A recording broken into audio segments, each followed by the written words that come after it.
Welcome to Encumberedproperties.com, the only real estate fraud prevention platform. Here, we don't just talk about fraud, we expose it. We protect you, your heart and money, and your peace of mind by providing you critical information about disputed, encumbered, and unsafe real estate across the world.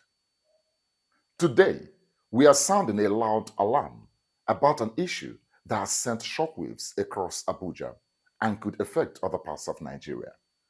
The revocation of property rights for non-payment of ground rents. Let me break it down. What is ground rent? Ground rent is like a rent paid to the government even if you own the land, because technically all lands in Nigeria belong to the government and is only held in trust for the people. Under the Land Use Act, you are expected to pay rent for using the government's land. Now, let's look at the current situation in the Federal Capital Territory, FCT Abuja. The Honorable Minister of the FCT, Barrister Nyesom Wike, recently launched a wave of revocations of certificates of occupancy, revoking property rights over hundreds of allocations to private persons, business places, and estates across the Federal Capital Territory, FCT Abuja. And guess what triggered many of these revocations? The non-payment of ground rent. That's right. Some hadn't paid for 10 to 15 years. Now let's look at the implication for prospective buyers. If you are planning to buy a property and the seller has an outstanding ground rent, you are stepping into a legal trouble. Here is why. Number one, such property is at risk of revocation at any time. Two, even if you have paid the seller of the property in full, your documents mean nothing if the title was already revoked or compromised. Three, the government is not bound to recognize a buyer who took over an already encumbered title. Four, you may end up losing the property without compensation unless you can prove fraud or lack of due notice. And here is the killer, my friend. You may not even know that the rent is owned on the property until it is too late. Go a step further. Visit the land registry or the area council land administration to verify the payment status of the property before you invest on it. Better still, use Encumberedproperties.com. We help you verify the property status with the aim of helping you avoid such risky properties. This shouldn't happen to you, where a buyer paid millions of naira for a duplex, only to later find out that the CFO of the property was revoked 2 years before purchase. Why? The ground rent of the property had not been paid. That is why we say, verify before you invest. For the interest of the public, if you know any property or estate under threat of revocation, demolition, encumbrance, or legal dispute, report to us via Encumberedproperties.com. Help us to protect others. On the burning issue at hand, you might be wondering, is revocation for non-payment of ground rent automatic once the default occurs? What happens to an innocent buyer who purchases a property without knowing that the ground rent is owned? 3. Can such a buyer sue the seller for concealment? 4. Is the buyer entitled to compensation if the government demolishes the property for unpaid ground rent? The last but not the least, what steps can the buyer take to confirm the ground rent status before purchase? These and many more questions we shall be finding answers to as we move on to the interview session. Please stay with us.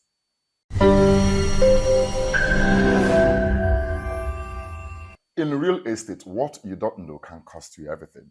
You're welcome to the interview session. I've got in the building Mr. Madueke Enwere, a very senior police officer, by the grace of God, the founder of Encumberedproperties.com, and of course, a property lawyer. He shall be doing justice to some of the questions highlighted earlier. You're welcome, sir.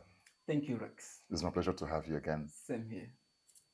Let's get the show running. I want to know, on this burning issue at hand, is revocation for non-payment of ground rent automatic once the default occurs? The answer is no, Okay. in the sense that the law has provided a procedure. The same law that Mm, gives the governor or the FCT minister the authority to revoke or to retrieve the right of occupancy from any defaulting holder is the same law also that gives the that entitles the holder of the right of occupancy to demand notices. In other words, there should be a demand notice. For instance, in the case of FCT, if you remember very well, Wike issued 14 days demand notices. In other words, failure to pay within this time frame, he could now go ahead and issue again revocation notice. mm, So revocation is not automatic immediately default is observed or default occurs. mm. If these notices are not issued, any revocation will not be able to stand test of time. In other words, if challenged in the court of law, the court will automatically reverse such a revocation order issued. There are several cases that have been reversed where the government didn't follow the procedure. This procedure of one, demand notice to pay. Mm. Secondly, revocation order where the person fails to pay within the time frame stipulated in the notice. So it's not automatic. Oh, very well. Now let's move on to the second question that says, what happens to the buyer, who purchases a property without knowing that the ground rent is owed? In this kind of circumstance, whom do you actually blame? That's why mostly in real estate sector, there is this Latin maxim, buyers beware, that is caveat emptor. Mm, So you are expected to do your due diligences, except for instance, where the seller gives you the impression that everything is perfect, everything is okay, that there is no any form of liability regarding the property.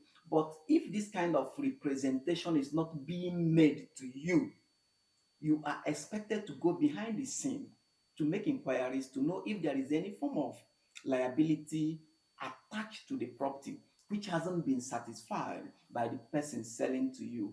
So, on a general note, it is the responsibility of the buyer to search, to investigate, to do the necessary due diligence mm, to find all these things out. And of course, that's one of the reasons why encumberproperties.com is there for people who might not know what to do in this kind of circumstance. They would always contact the due diligence unit of encumberproperties.com, and they will be able to do all these necessary searches and inquiries, making sure that you don't buy a baggage that you will regret within the nearest future. Thank you for that, clarification. Legal practitioners would say ignorance of the law is no excuse. In this case, can the buyer sue the seller for concealment?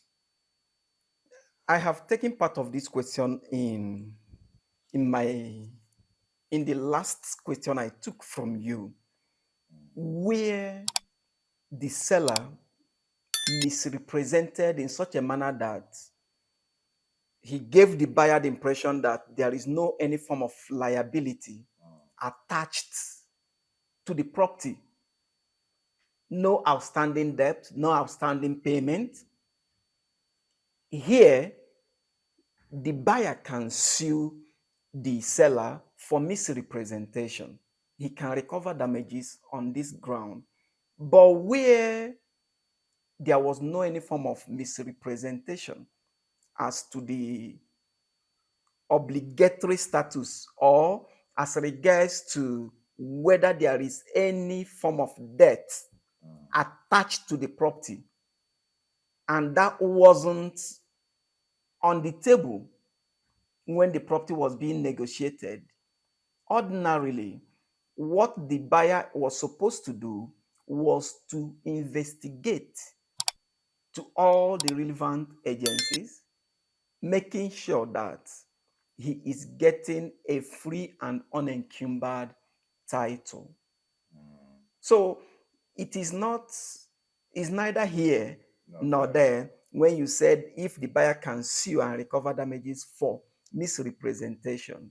If there was actually misrepresentation, if the question was asked, for instance, is there any form of unpaid rent standing against this property? You mean the buyer? And You mean the prospective buyer the asking buyer asking this kind of question. Okay. And the answer comes or flows from the seller that there is no payment outstanding against the property in question. All the necessary rent, including the ground rent in this case, have been paid. And the buyer decides to take the seller on his words, believing what he has said. There is a clear case of misrepresentation in this circumstance.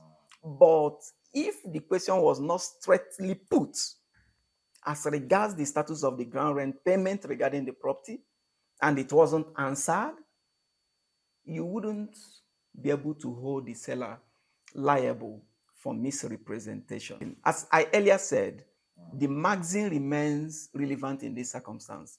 Let the buyers beware. Caveat emptor. Caveat emptor.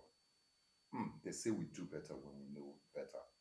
There might be somebody out there now who already paid for a property and the person is just hearing about the ground rent, So I would want to know, is the buyer in this case entitled to any compensation if the government demolishes any property over unpaid rent, over unpaid ground rent? Well, the fact is, what the law has provided is one of the consequences of default for non-payment of ground rent is revocation of the right of occupancy. If government revokes, it's now left for the government to decide what to do with the property. So if they don't like the structure on it, they can actually demolish. But the ultimate consequence is revocation or retrieval of the right of occupancy. So we wouldn't be talking about demolition here. We should be actually be emphasizing on revocation.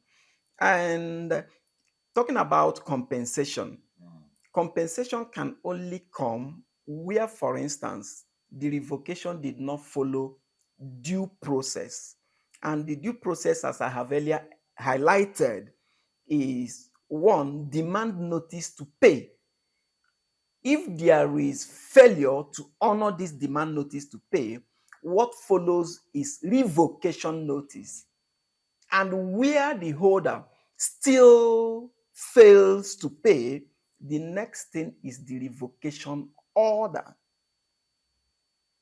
It goes. So if all these processes are being followed before the revocation is being effected, the requirements of the law have been satisfied, and the holder or the owner of the property, or the right of occupancy rather, cannot hold anybody responsible for revocation or maybe consequent demolition. Wow. Thank you so much. That sounds clear. But before I let you go, I would want to know, what steps should a prospective buyer take to confirm the ground rent status of any property before purchase? One, having produced the document of title to the buyer, you have to demand for document of title, which is often right of occupancy, statutory, customary, as the case may be, if it is local government. With this, the next you have to demand for is receipt, because anytime you pay your ground rent, you should be receipted. So you demand for receipt of payment of ground rent. You will be able to see the year being paid for on the face of the receipt. And with these two pieces of information, you go behind the scene to the necessary land registry or land administration office and check to know if the receipt or the documents that have been produced to you are actually genuine, if the ground rent payment is actually up to date. Having done this, you can come back to the negotiation table and continue the property transaction or negotiation, as the case may be. Wow, thank you so much, Mr. Madueke Enwere, for sparing us your time today. It was indeed an impactful convo for me. Thank you very much. I look forward to having you here again. It's my pleasure to always be My here. regards. Thank you. You've heard it. In real estate, what you don't know can cost you everything. As a matter of fact, nothing is cast on stone. And like they would say, ignorance of the law is not an excuse. Like this video, subscribe to our channel, share this video with your friends and family. You could be saving someone from a costly mistake. At incumbedproperties.com, we are committed to exposing risks so you don't lose your investments to fraud, deceit, or ignorance. Till I come your way again, stay informed and stay out of troubled properties. I am Rex Chinedu Agwawike, thanking you for watching.